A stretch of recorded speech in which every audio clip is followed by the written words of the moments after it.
बिस्मिल्लाहिर्रहमानिर्रहीम। तमाम देखने और सुनने वाले नाजरीन को हमारे बिजनेस आइडिया चैनल पर खुशामदीद कहते हैं। तो किसान इत्तेहाद की तरफ से आप लोगों को आज के सबसे बड़े खबर से आगाह करने लगे हैं। देखें जी, एक तो हमें जो एक सबसे बड़ा इस मुल्क के लिए अलमिया अभी पैदा होने वाला है वो ये है कि गंदम हो सकता है कि किसान काश्त कम करे। अगर पाकिस्तान के किसान ने गंदम काश्त कम कर ली तो मैं कहता हूं कि पाकिस्तान के पास इतना ज़रा मुबादला ही नहीं कि डॉलर दे के गंदम बाहर से मंगवा सकेगा। ये एक बड़ा अलमिया है। हम तो अभी भी किसानों से अपील करेंगे कि गंदम काश्त करें, क्योंकि हम मुबे वतन हैं। हमें पता है कि गंदम किसान ने काश्त न की तो मुल्क ख़त्म हो जाएगा। और मरीम नवाज़ साहबा, हमें समझ नहीं आती कि मरीम नवाज़ साहबा के कौन से मशीर हैं कि कहती है करप्शन हुई है।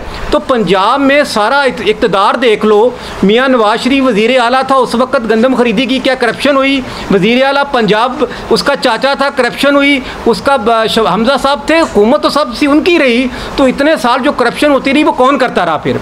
तो हम हैरान है कि फूड ने गंदम खरीदनी थी, उसमें करप्शन किस चीज़ की थी? तो अब करप्शन तो अब हो रही है ना कि किसान से 2200 में ख़रीदी जा रही है, आगे 3000 की बेची जा रही है। और यकीन करो कि आधी गंदम किसानों ने घरों में रखी हुई थी कि हम जब कोई रेट बढ़ जाएगा तो हम बढ़ाएंगे। उसको बीमारी लग गई और गंदम हमारी घरों में ख़त्म हो गई।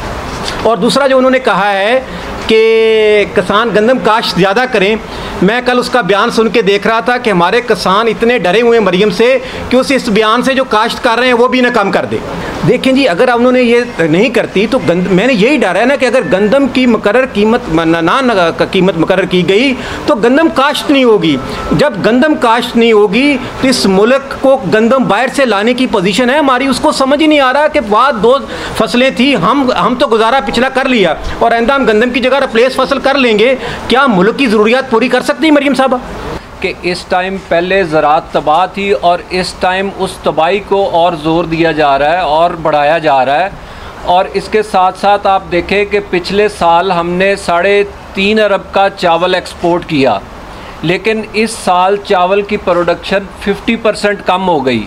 इसी तरह ये 50% कम जो हुई उसकी रीज़न ये थी कि एक इदारा है फेडरल सीड सर्टिफिकेशन, उन्होंने नाकिस बीज को किसानों को बेचने दिया। इस वीडियो के साथ जुड़े रहे, इंशाअल्लाह मुकम्मल रिपोर्ट आप लोगों के सामने होगी। रुपए का नुकसान हुआ। इसी तरह जैसा कि आपने पहले देखा कि गंदम में तकरीबन किसानों को 1000 अरब का नुकसान हुआ और उसके बावजूद अब फिर गंदम का रेट जो है वो कम किया जा रहा है।